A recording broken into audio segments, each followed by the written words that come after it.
February 18th, 2026, or February 18th, 2026, whichever way you want to pronounce it. For a majority of people, this is probably just going to be another average day. Most people are probably just going to do what they usually do, whatever profession you have, whatever job you have. If you have family, take care of your family, spend time with them. Whatever you usually do, you're probably going to be doing it here on this day. So, to a majority of you, this date doesn't really seem peculiar or odd. At least I hope your day goes along very well. I hope my day goes along very well. But to us sports fans, especially to us NASCAR fans, February 18th, 2026 is a day that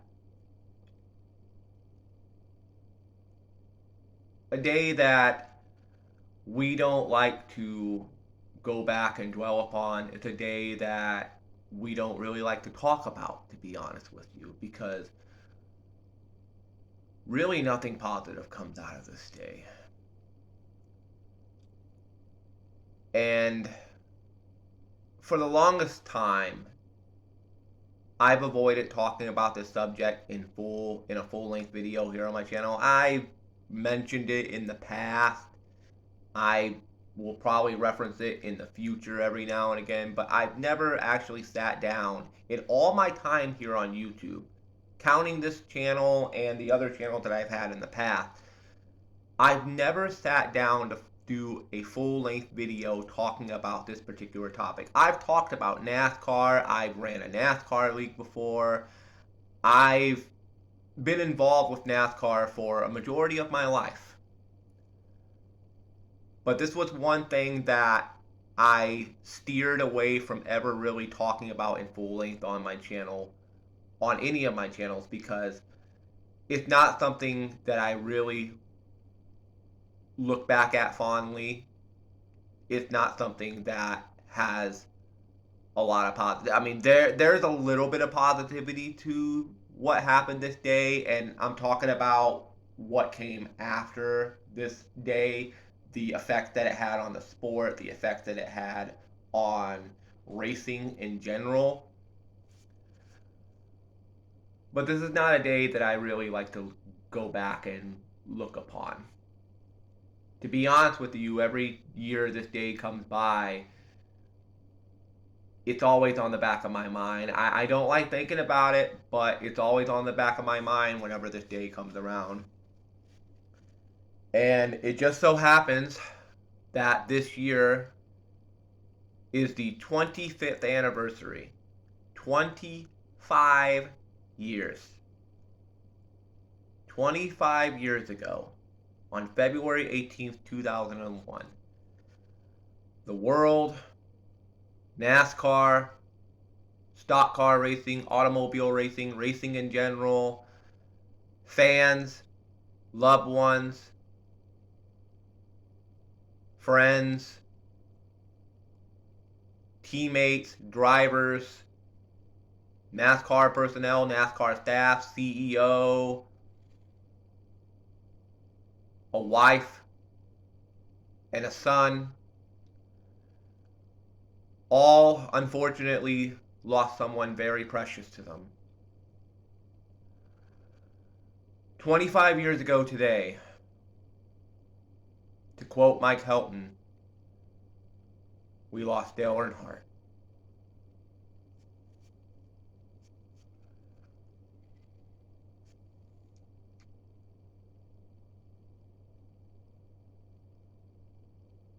I felt like now is the time to talk about this because it's the 25th anniversary.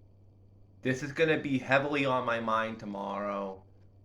And I personally feel, for me, it's time to get this off my chest in a full-length video. Well, to start off, I did not see this Daytona 500 live. I wasn't really a fan of NASCAR at the time in 2001. I was more into professional wrestling and cartoons and video games and etc. than I was really NASCAR.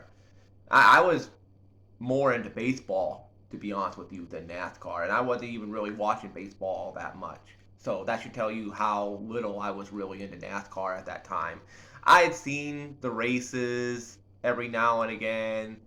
Like I've seen things every now and again back in the day, but I wasn't really fully into the sport until around the early to mid 2000s. That's when I really started getting heavily into NASCAR because they started really promoting the hell out of it. I was getting older. My attention span obviously was getting better over time as I got older and smarter and wiser. I remember to this day seeing the NASCAR 2006 Total Team Control commercial for the PlayStation 2. And I was like, that looks cool. I want to go pick that up. That very same day, my mom took me all the way out to Walmart. Not the Walmart in our town because we tried to go there and they did not have the game. And it irritated me because I wanted it. And I saw the commercial and I asked her, and at first I was thinking, okay, she's just gonna say no, but surprisingly, she said yes. And we went to Walmart, they didn't have it, so we called the Walmart 40 minutes away from us, asked them if they had it. They had it in stock. I know you're probably asking, why did you go to GameStop? Oh well. They probably would have had a freaking a quote unquote brand new copy that actually wasn't brand new. They probably would have just opened the freaking drawer, pulled out a freaking display case, and then popped a freaking copy of the game in like a freaking yellow sleeve. They probably would have popped that in there and be like, oh, here you go. That's not exactly brand new, GameStop, but anyway. I remember going to Walmart that day and picking up NASCAR 2006 Total Control. I got home and I played the fuck out of that game. Still my favorite NASCAR console game of all time. Second favorite is obviously NASCAR Thunder 2003, which a lot of people love. I love that game too. Hey, you're not the only one. I love that game too. I was a big NASCAR fan growing up in the late 2000s and the early 2010s. I would say once we got around to like 2014 and 2015 is where my fandom in the sport really started to dwindle. And it was a combination of things. It was a combination of the sport changing, the new rules, the chase format changing, some of my favorite drivers leaving the sport. Jeff Gordon was retiring in 2015. And also a lot of personal stuff that was going on in my life. A lot of stuff, a majority of it had to do with the freaking NASCAR league that I was running in, which I really don't like to go back and even think about because those were some very, very, very bad times in my life. I mean, I sold literally almost my entire video game collection for fucking NASCAR 14. A $60 NASCAR game. I sold the majority of my shit for a NASCAR video game that came out yearly. And then the next year it comes out, they mark it down to like 20 bucks.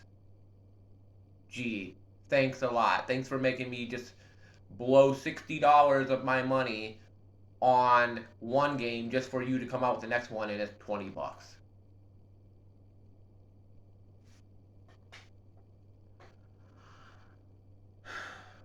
So I kind of fell out of love with NASCAR, and I've heard about things every now and again. Like the last time I ever really sat down and watched NASCAR in full was 2015. The last NASCAR race I ever saw full length was the All-Star race a couple years ago at North Wilkesboro, the one that Joey Logano won. I mean, hell, I have videos of my reaction to that race here on my channel if you don't believe me. I sat down and watched that race live. I didn't really watch it on a. Well, yeah, fuck it. I didn't really watch it on a uh, legal website, if you know what I mean.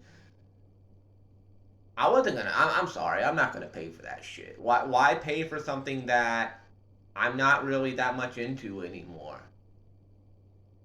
Like, sure, I bought a couple of the NASCAR Heat video games, and that's because they were dirt cheap and on sale, and I figured, why not? But I'm not really super into the sport like I used to be.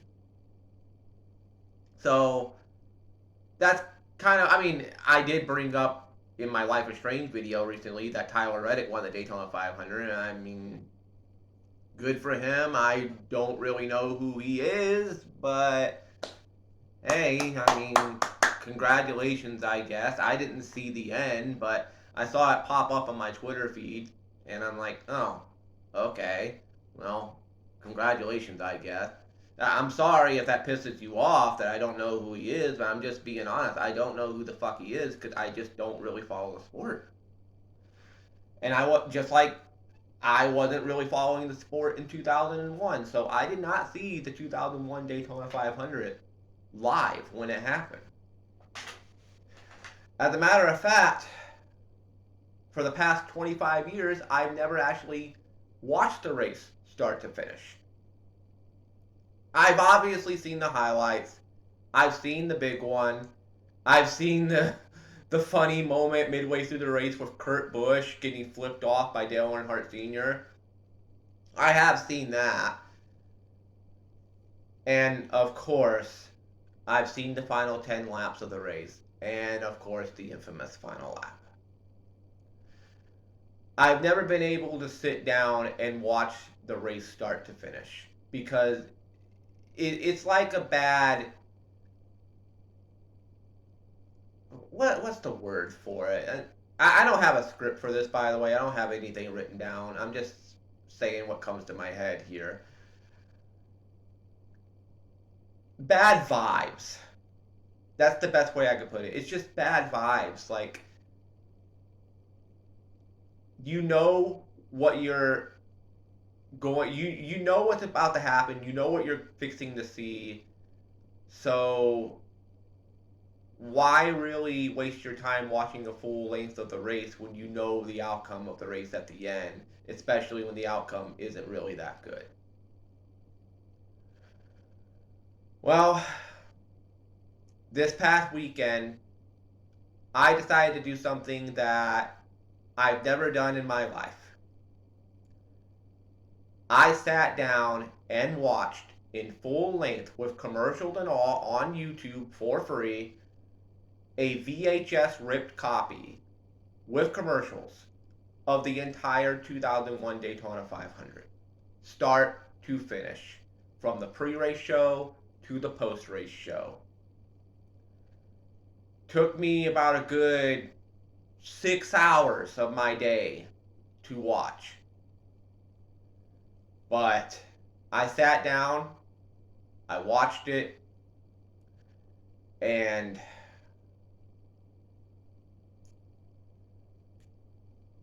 it frustrates me. First of all, number one, going back and seeing commercials from 2001 really threw me back into time. I mean, talk about a freaking time machine back 25 years. I mean, I will say though, a lot of the commercials back then are a hell lot better than the commercials we get nowadays. I mean, at least back then you didn't get a majority of stupid commercials on television. Majority of them were kind of eh, nothing really super memorable or anything, but most of them weren't stupid like a majority of the ones we get now. The quality for the race, and I'll put a link down below in the description in case you want to go check it out. I hope it's still on YouTube. I mean, it was on YouTube when I watched it a couple of days ago. I'm hoping it's still up. But when I watched it, it was in pretty good quality. For a VHS ripped copy, it was really damn good. NASCAR, at the time of me recording this video, has not uploaded this race in full length on their YouTube channels, and for obvious reasons. They've uploaded the 2001 Speed Weeks, they've uploaded the Gatorade Duel, they've even uploaded the 2001 Bud Shootout. I don't see them uploading the Daytona 500. Maybe I'll be surprised and they actually do it. I just don't see them doing it. I just don't see them doing that.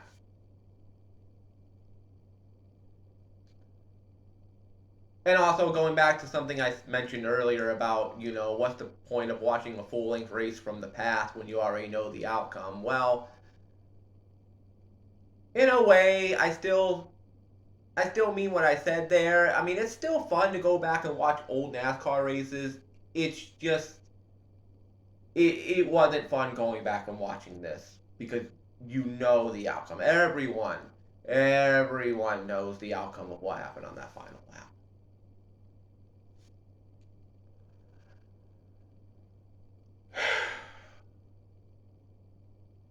It sucks that this race is going to have a black curtain on it forever because this was one of the most competitive Daytona 500s, one of the most competitive NASCAR races, one of the greatest NASCAR races I have ever seen. From start to finish, this was intense. It was incredible racing, close racing, so many lead changes, so much stuff happening, came down to the wire, and could have had one hell of an epic finish if it wasn't for what happened. Could have had one of the greatest storybook endings in NASCAR history, too, if what happened didn't happen.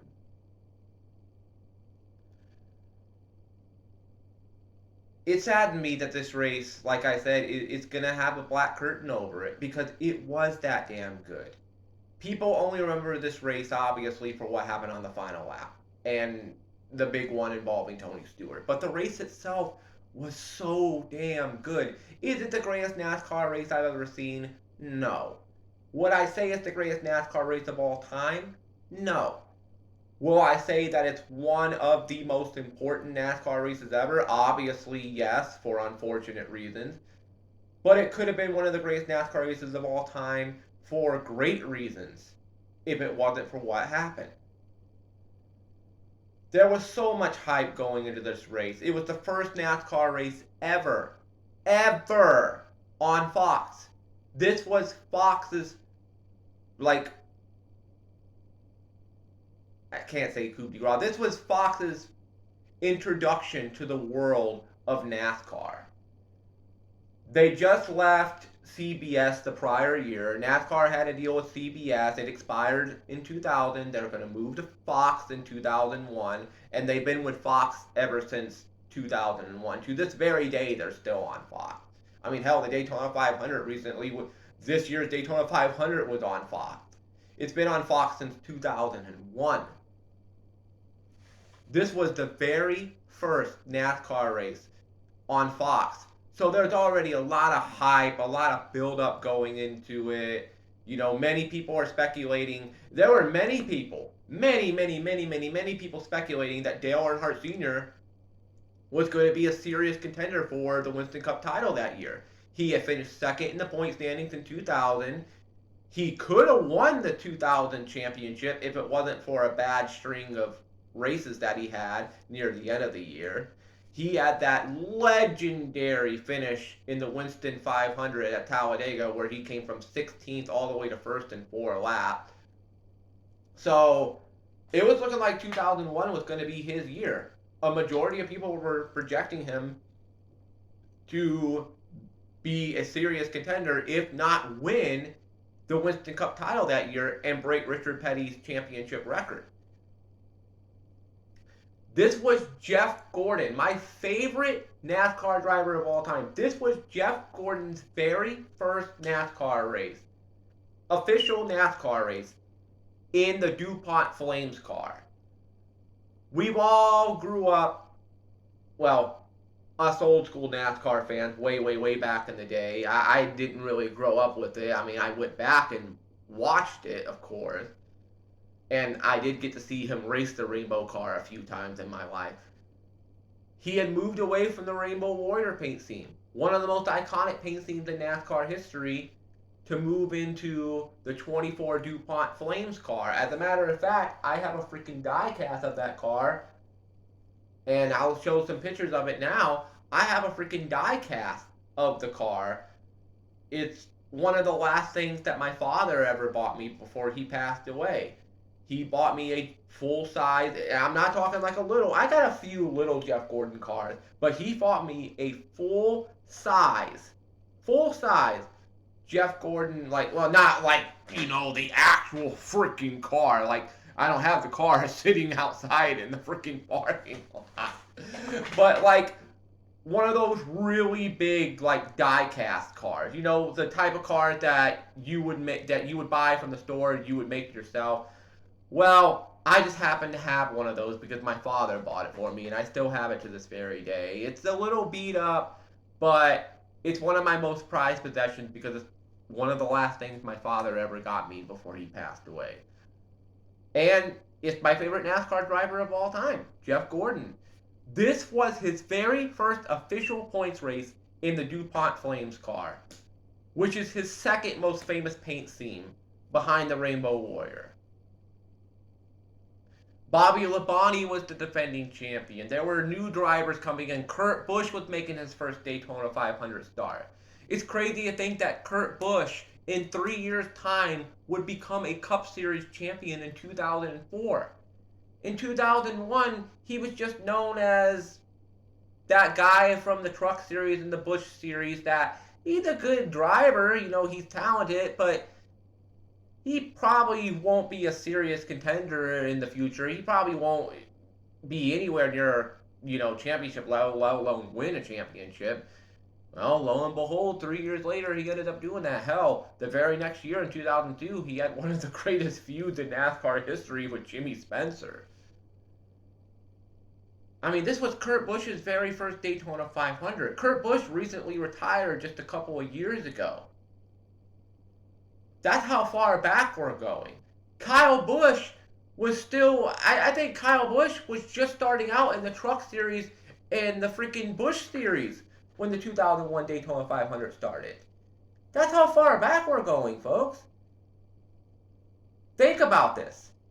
Every single driver that took place, every single driver that took a part of the 2001 Daytona 500, every driver that was in the field for this race is no longer an active driver in NASCAR anymore. Everyone's either retired, maybe a few of them are part-time, or some of them have unfortunately passed away throughout the years. There is not a single driver from this field, from the 2001 Daytona 500, that's still an active full-time driver in NASCAR anymore. That's fucking crazy to me. That's how far back we're talking here.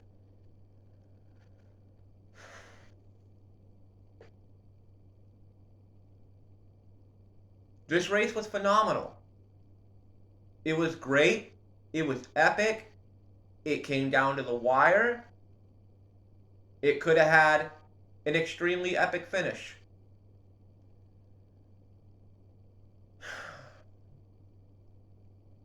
And then that final lap happened, and everything changed just like that.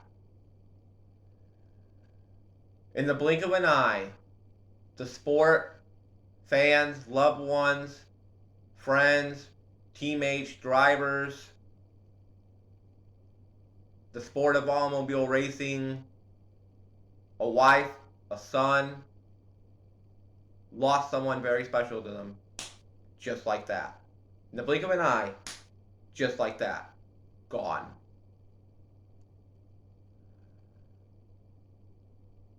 I know throughout the years, I've seen many people say, oh, it didn't look that serious.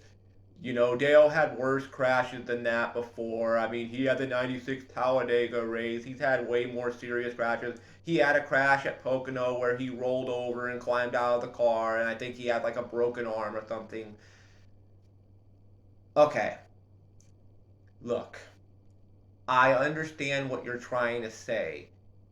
From the camera angles and from the way that people were watching it when it happened live, to a lot of people, it didn't really seem that serious because they had seen Dale in way worse wrecks.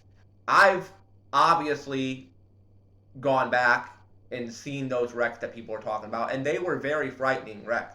Some of them I even question how the hell he lived through those. Like the 96 Talladega wreck, that's a freaking miracle that he made it through that one. Like that was a vicious, hard, hard wreck. Perhaps the hardest wreck I've ever seen Dale have. Like that was a brutal fucking wreck. And he wasn't the same after that for a long, long time. Like it didn't take until it took until the 98 Daytona 500 for him to finally get to that level that he once was at again. 99 you could see he's getting better in 99. 2000 he really got better. So again, like I said, people were looking at Dale Sr. in 2001 and saying, all right, finished second in the point standings. The man's got his own team now. Think about this. He left RCR and formed DEI, Dale Earnhardt Incorporated. This was his very first race as a team owner, with his son on board and with Michael Waltrip of all people aboard. Everybody, remember, old school NASCAR fans, I'm pretty sure if you can go this far back, remember when he first signed Michael Waltrip to the team and everybody was clowning him and laughing at him and saying, that fucking guy? You're going to hire Michael Waltrip? This guy that's raced like 450 something races and never fucking won, has a few top fives, never amounted to anything in the sport, has been a fucking joke, has been known to be a wrecker in terms of like wrecking his car a majority of the time, was always basically treated as like the class clown on the track. Nobody took him seriously. And here Dale Earnhardt was forming his own racing team, and he gave the keys to Mike Waltrip and said, here, drive the number 15 Napa car. I believe in you. I trust in you. I know you can do good things in this car. Everybody was laughing at Dale for that. And in his very first race, in the number 15, Michael Waltrip picks up the win in the 2001 Daytona 500.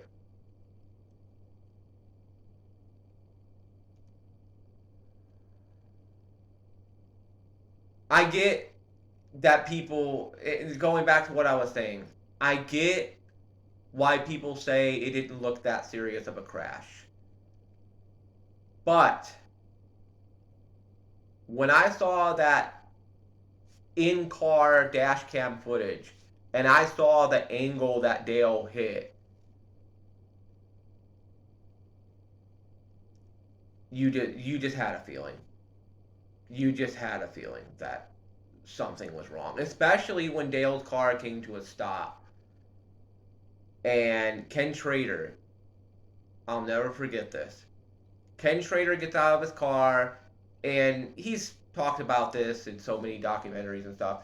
He got out of the car, walked up to Dale, and he's like, oh boy, he's probably going to be mad because he wanted to get a top 5 finish. He wanted DEI to finish 1, 2, and 3, and he got wrecked out. So he's probably going to be pissed at me. Probably, the second I pull the window net down, he's probably going to punch me in the face.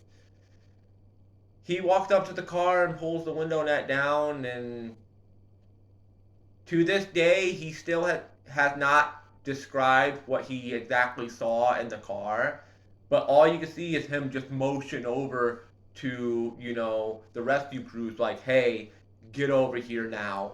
This is serious.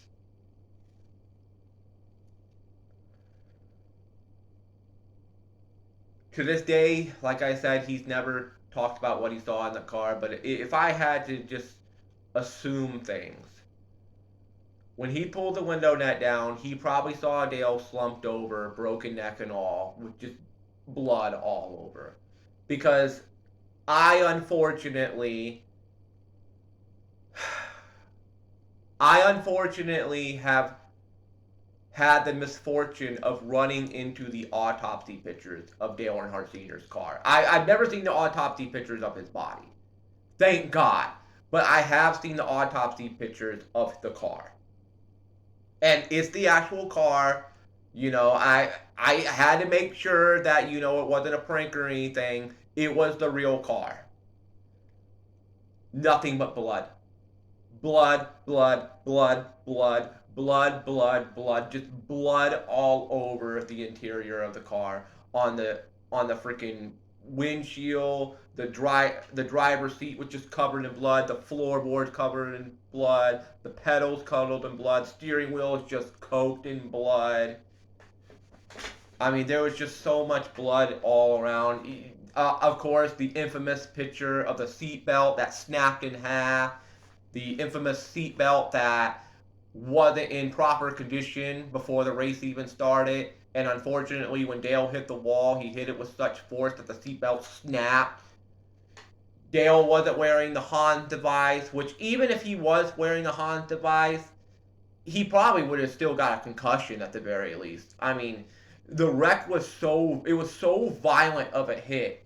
I mean, I get why people said it didn't look that serious, but the way Dale hit the wall, this man was going 160 miles an hour because he did slow down a little bit when he was getting turned. He was going about 190.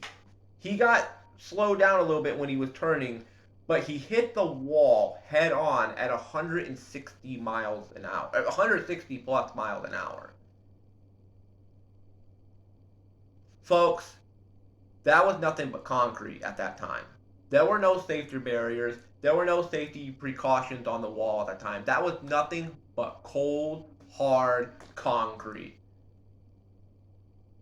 Imagine taking, imagine taking like a can. Let's say like an aluminum can. Take an aluminum can, put it on the ground, step on it with as much strength as you can. And wear some boots while you're at it. Shoes, you could do shoes, but wear some boots because it'll be heavier. Step on the can.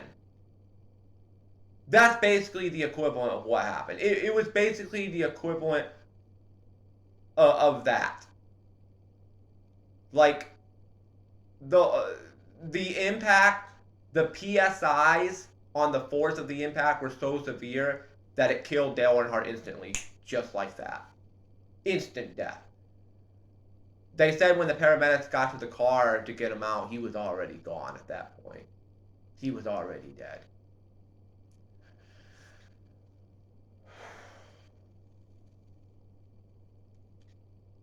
And just like that, something that should have been a positive moment for the sport.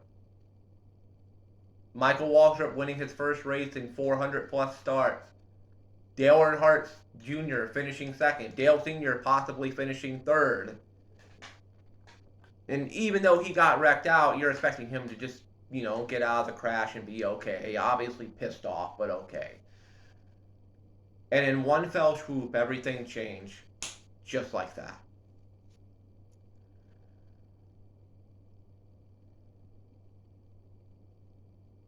I'll never forget watching the highlights of that ambulance going up the highway and the lights were off. And they always say that when an ambulance is going up to the hospital and the lights are off on the ambulance, 99% of the time, that's not a good sign. And we unfortunately found out that, yeah, it wasn't a good sign at all because Dale Earnhardt Sr. unfortunately passed away that day. At the age of 49, the world lost Dale Earnhardt Sr. And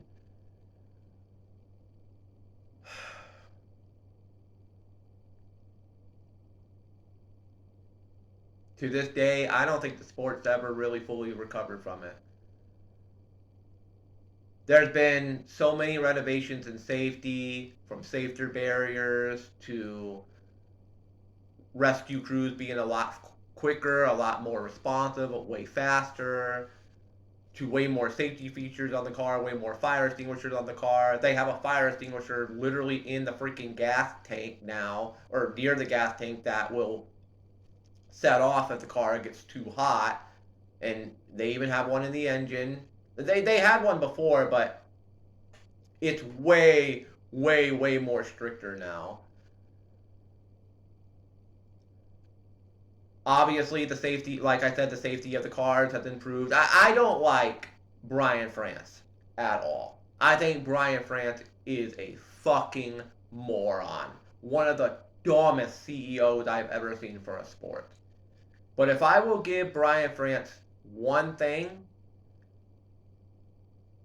he definitely, among with other people, it wasn't just him solely, but he was a big part of the reason why the safety of the cars improved so much throughout the years. I will always give Brian France credit for that. As much as I hate that fucking a-hole, I will give him credit for that. He definitely improved the safety of these cars. I wouldn't say it's 100% perfect. I would say at the most 99% perfect. Because we almost did lose Ryan Newman a couple of years ago. That was a very scary crash. We almost lost Newman, despite how good of a car these are in terms of safety. We almost lost Newman that day. As a matter of fact, Dale Earnhardt Sr. wasn't the last NASCAR death in the sport. There was another death that happened a few months later in the Truck Series. I believe, if I remember correctly, I think it was Blaze Alexander. Blaze Alexander at Charlotte. And the eerie thing about this, the part that's really creeped me out about this, is the way that he died. He got turned by another driver on the track. Who was the driver that got into him and turned him? That led to him hitting the wall, leading to his death? Kerry Earnhardt. Yeah. Fucking creepy, isn't it? I've always been creeped out by that. And to this day, I'm still mad at NASCAR over that. I'm still mad at NASCAR over the fact that they didn't do anything to really improve the safety of these cars before Dale Earnhardt Sr.'s death. This is a sport that, before Dale Earnhardt Sr.'s death, had lost people like Neil Bonnet, Tony Roper, Kenny Irwin Jr., Adam Petty, and etc. And yet, despite all these deaths, the sport would not force these drivers to wear the HON device. They would not put in safety barriers. They did not really do anything truly to make the sport a lot safer for everybody involved.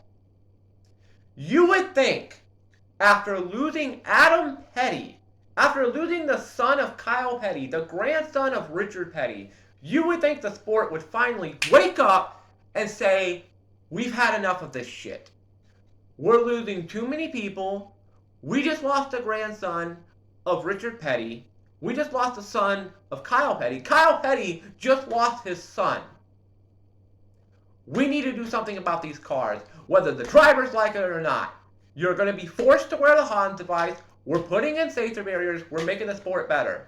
Dale Sr. would still be with us today if they would have put those fucking safety implications in. And they didn't fucking do it. You want to know what NASCAR did? You want to know what NASCAR did after Kenny Irwin Jr. and Adam Petty died at New Hampshire? The same track, in the same fucking corner? Well, one died in one race, the other died in the other race in 2000. Same fucking corner, same track. You know what NASCAR did? Did they try to come out and make the safety a lot more strict? No. They just came out and said, fluke accident. Fluke accident. Oh, their deaths were fluke accidents. It was just a complete and total accident. What? Are what?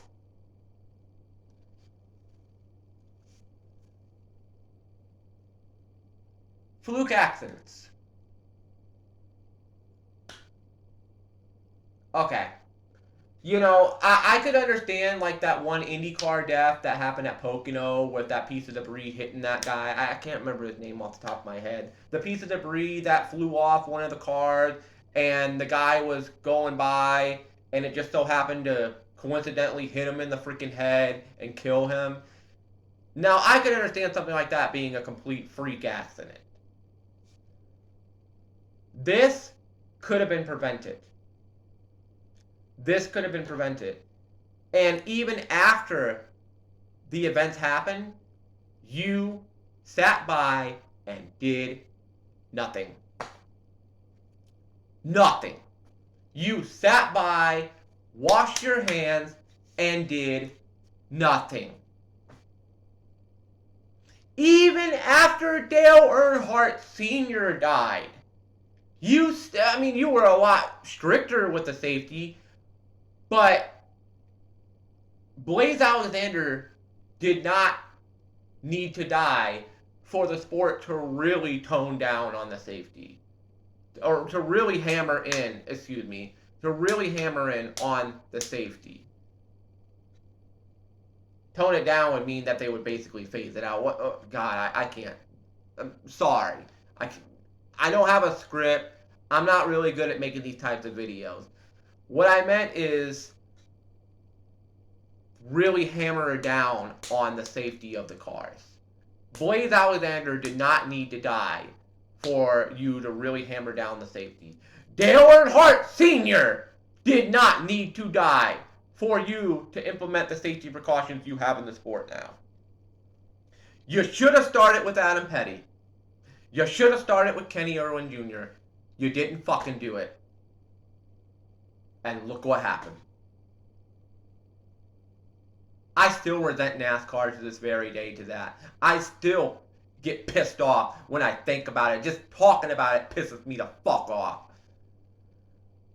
We were robbed of a generational talent in Adam Petty. Could have been one of the greatest NASCAR drivers of all time.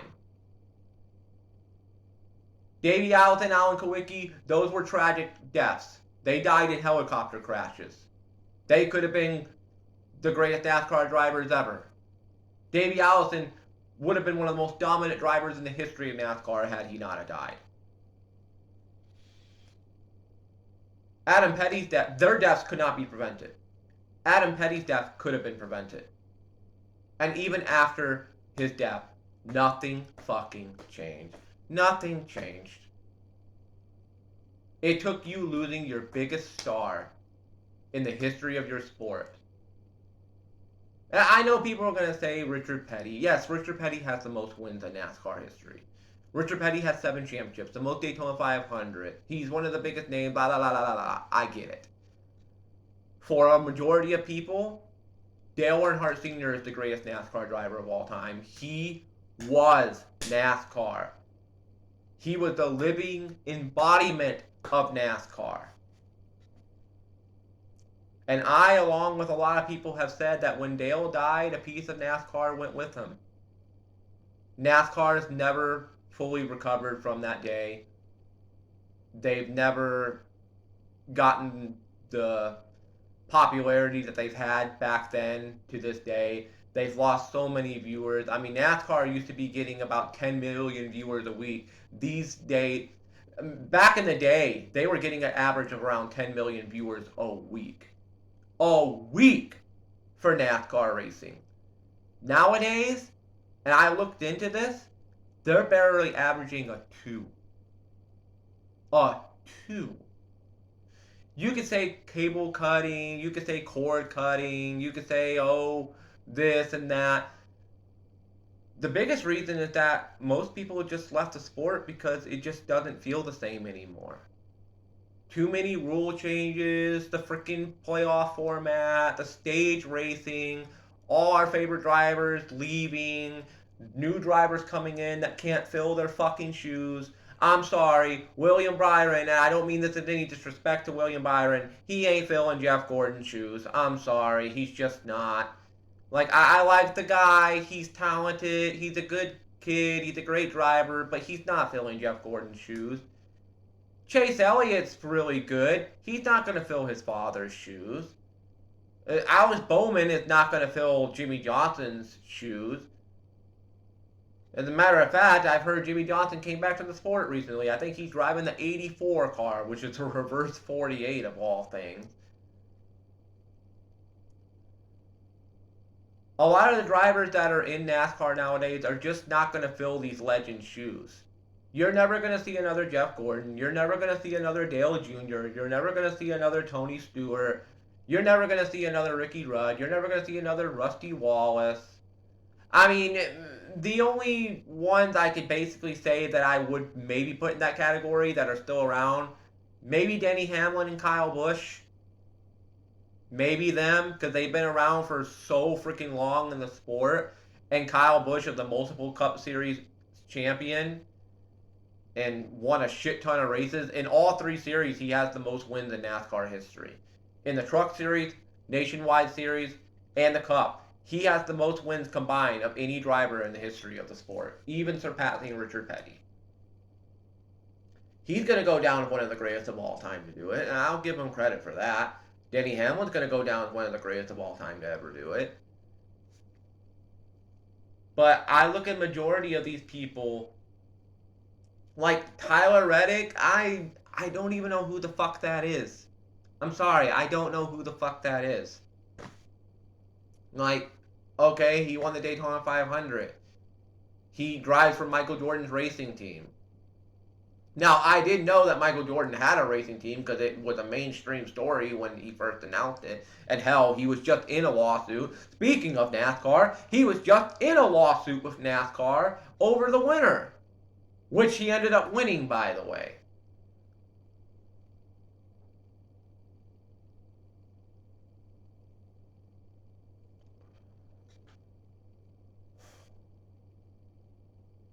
I mean, to be fair, the early to mid 2000s, going into the late 2000s, were still fun. Even when Jimmy Johnson started dominating everything, it was still somewhat fun. But like I said, for me, around 2014, 2015 is where my fandom really started to die down.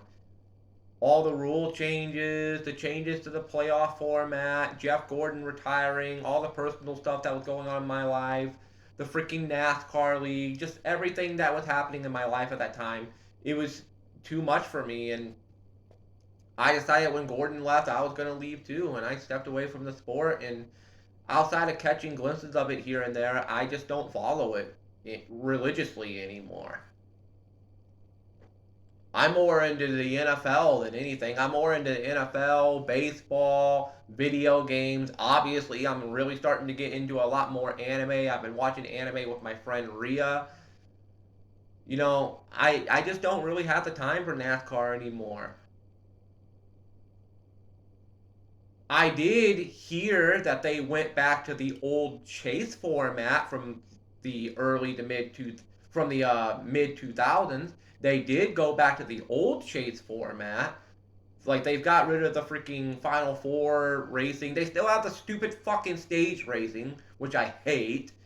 But they went back to the old chase format. So that's an improvement. I mean, I'll give the sport credit where credit's due. That is an improvement. I'm glad that they went back to an old style format, but it's not enough to bring me back. It's just not enough. I'm sorry. I said after North Wilkesboro that I waved the checkered flag on my time being a full time NASCAR fan, and that I don't know if I ever will come back to the sport.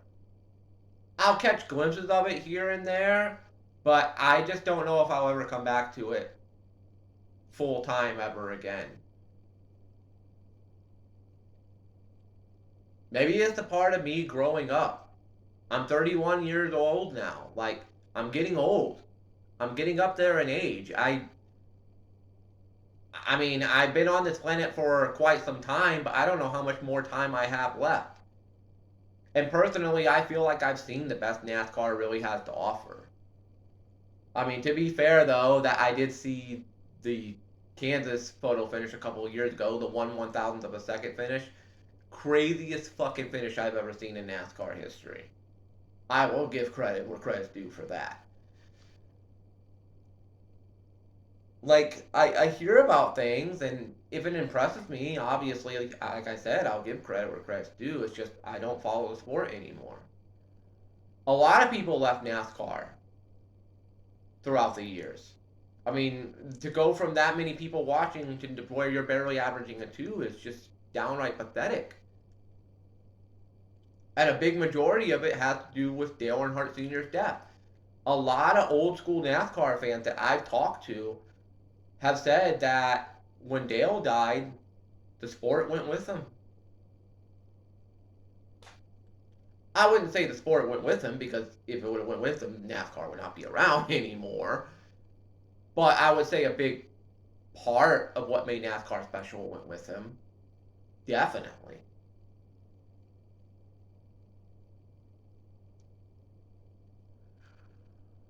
This was the first time I've ever sat down and talked about this topic here in full.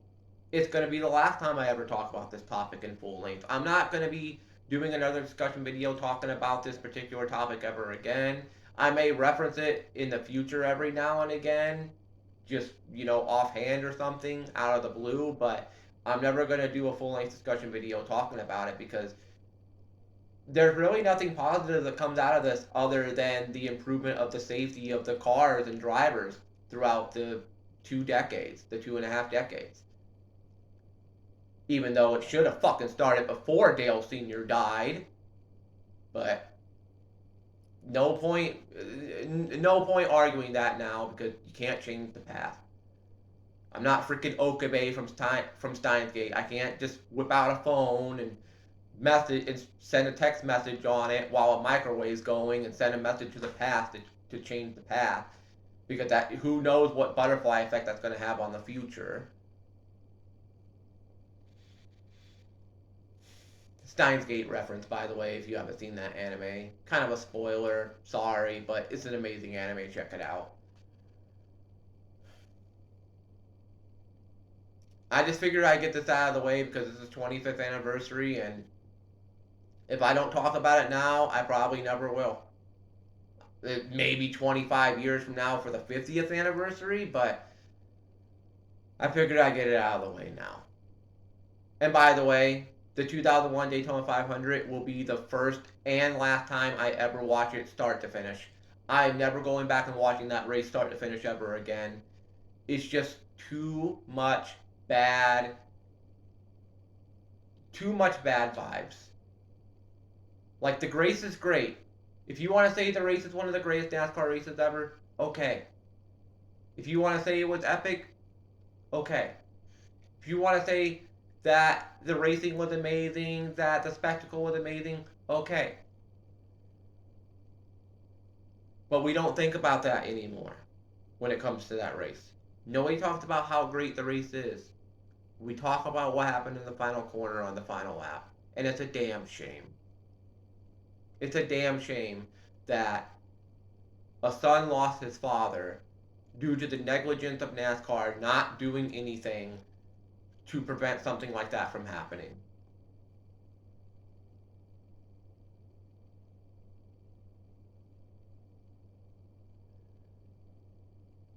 To this day, I still feel like fuck NASCAR. Fuck NASCAR for not doing anything after Adam Petty and Kenny Irwin Jr.'s death and so many others' death. Fuck NASCAR for not really hammering it in after Dale Earnhardt Sr.'s death that we need to do something. That it took Blaze Alexander to finally get the sport to really put their foot down and say enough. fuck NASCAR for all the rule changes that they've done throughout the years, all the stupid chase format, playoff format that they've done, all the just stupid boneheaded decisions they made throughout the years to drive people like me and so many other people away. This was a dark day for me and for so many people. And it's a day I wish I could forget. Shinobi Gaming HD signing out. This was a very long, almost hour-long video, but I had to get this out of the way because if I didn't now, I don't know if I ever could. So, if you don't like what I said here, that's too damn bad.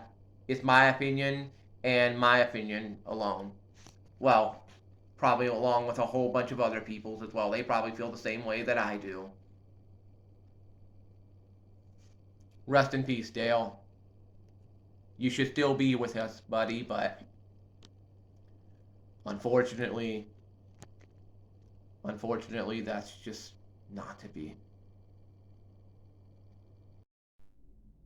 Well, I figured instead of just taking pictures and putting it in the video, why not just show off the actual car itself in a video? So here's the Jeff Gordon diecast I was talking about. As you can see, it's not in perfect condition. It does have a few chips in the paint, especially here on the front and the back. This is one of the last things my father ever got me before he passed away. And it's a big one too. I mean, I have it. There's a smaller version of it. You could obviously see the freaking size difference between the two. This is the Jeff Gordon DuPont Flames car that I was telling you about.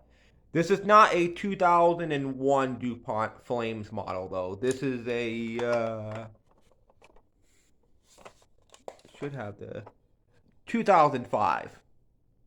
2005 Monte Carlo. And I'm pretty sure this is...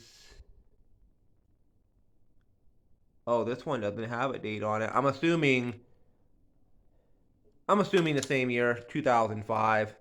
It's got the same sponsors and stuff on the side, and yeah, this one's a little beat up too.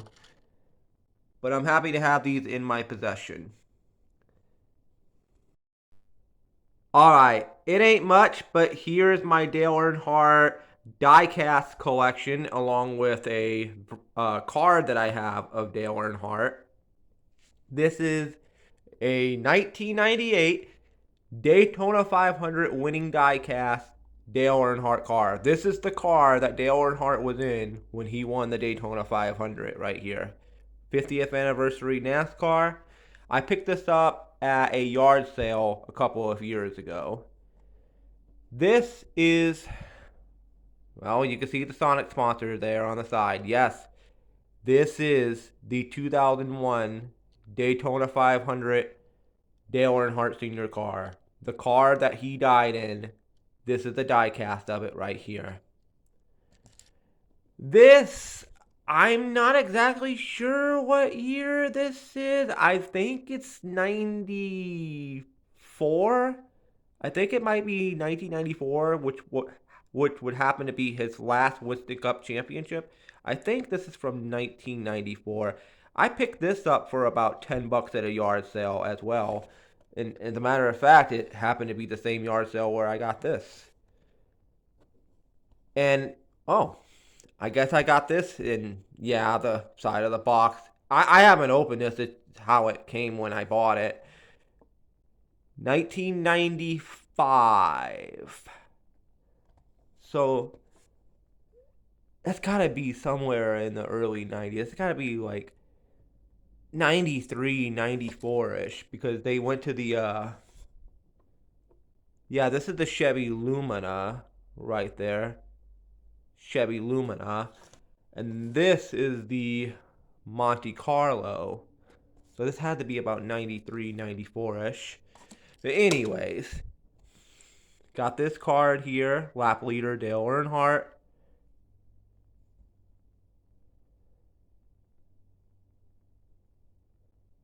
If it'll focus, okay. Okay, I did not spend $15 on it.